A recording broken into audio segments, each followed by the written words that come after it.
Halo semuanya, selamat datang di channel Skyena. Di video ini aku bakalan share sedikit tentang materi teks artikel atau artikel. Tapi sebelum itu, terima kasih buat kalian yang telah klik video ini. Dan jangan lupa tekan tombol like, subscribe, dan nyalakan lonceng notifikasinya biar kalian tahu update terbaru dari channel ini. Oke, sekarang kita mulai. Jadi di sini aku bakalan nge-share mulai dari pengertiannya, isi, ciri-ciri, jenis-jenis, kemudian struktur, unsur kebahasaan, dan kaidah kebahasaan dari teks artikel. Yang pertama, pengertian dari teks artikel.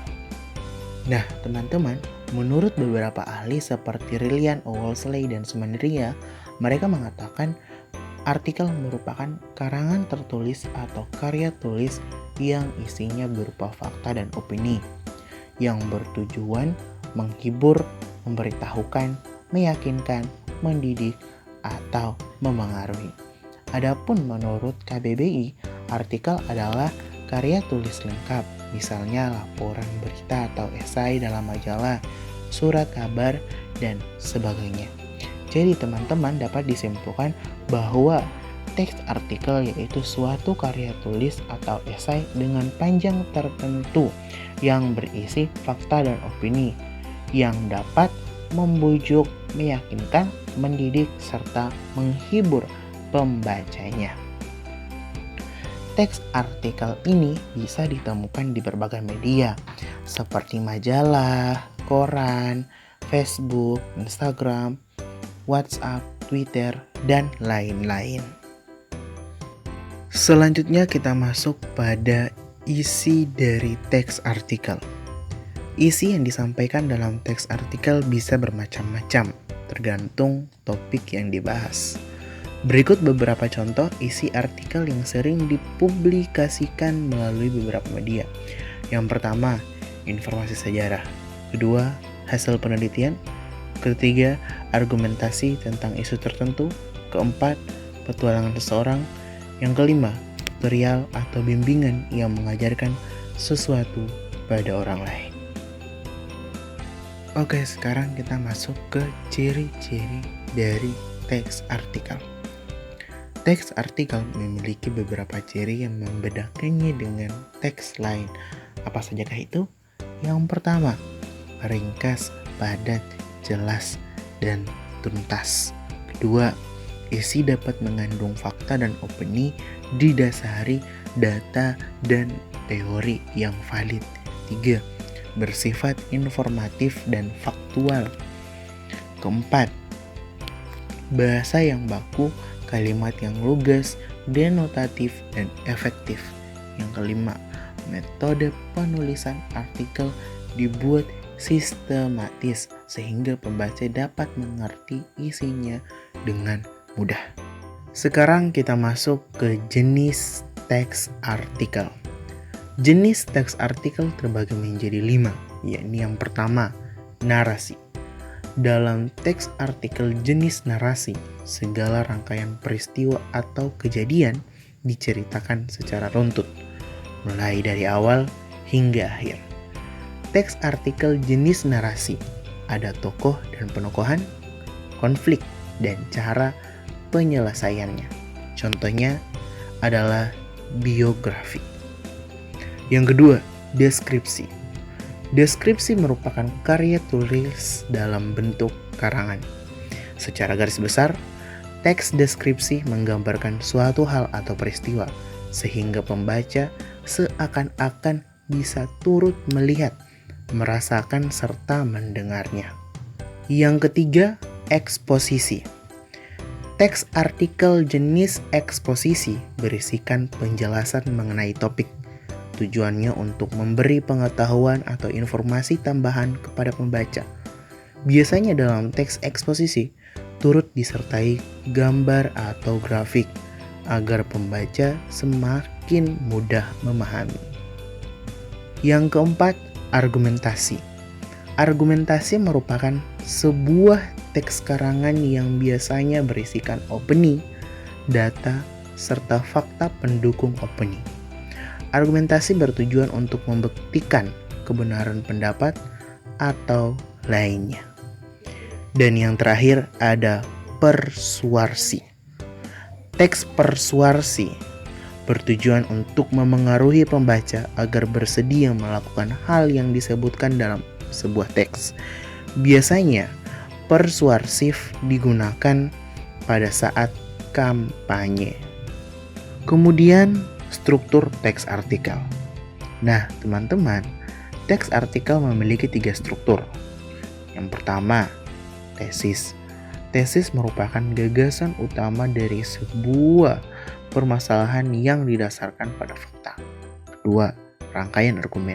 Rangkaian argumen merupakan sejumlah pendapat, opini, atau argumen penulis sebagai penjelasan atau tesis yang telah dikemukakan. Bagian ini juga biasanya diperkuat oleh fakta dan data yang digunakan untuk memvalidasi argumen. Ketiga, penegasan ulang. Penegasan ulang merupakan perumusan kembali secara ringkas mengenai tesis dan fakta yang telah disampaikan. Bagian ini juga dapat membuat rekomendasi berupa solusi konkret dari penulis. Sekarang kita masuk ke unsur kebahasaan teks artikel.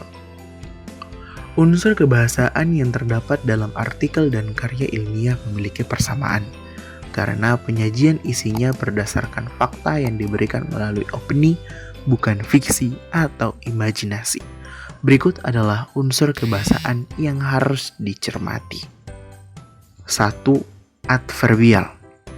Adverbial merupakan satuan bahasa yang dapat mengekspresikan sikap eksposisi.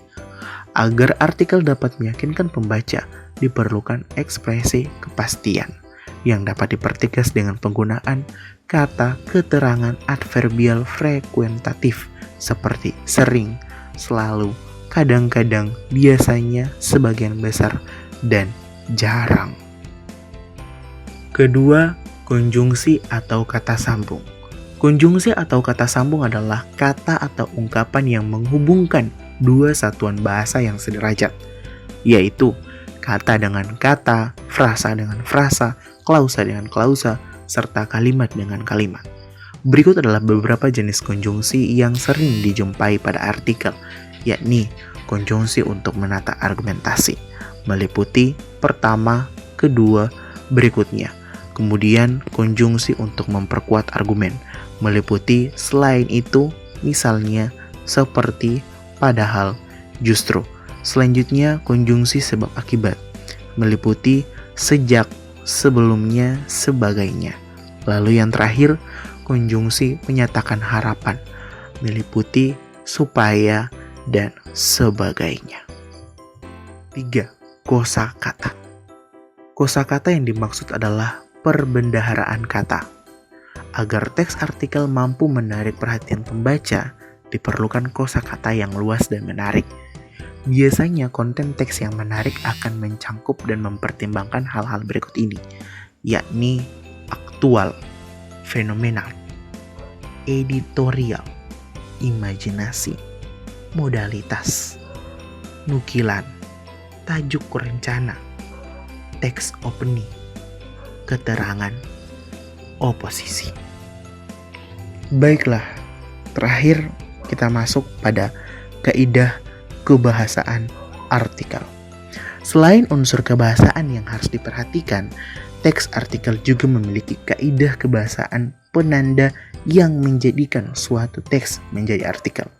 Ciri-ciri kebahasaan tersebut sebagai berikut.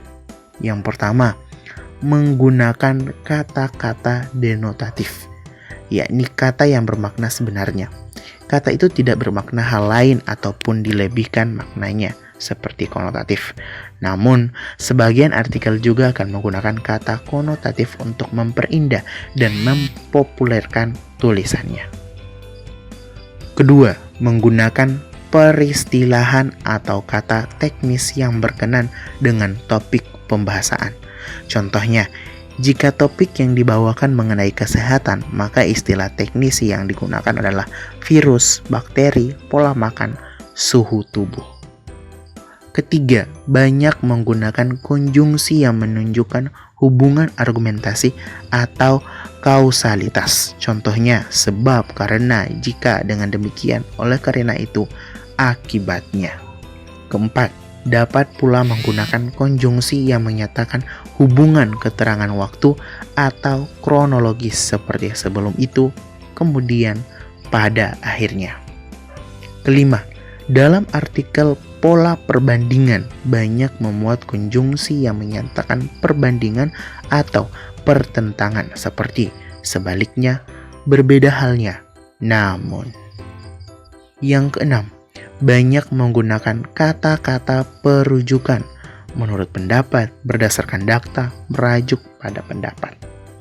Dan yang terakhir, menggunakan kata-kata persuasif seperti sebaiknya, hendaklah, harus, dan perlu. Oke semuanya, materi di video ini selesai. Semoga bermanfaat buat kalian serta menambah pemahaman kalian.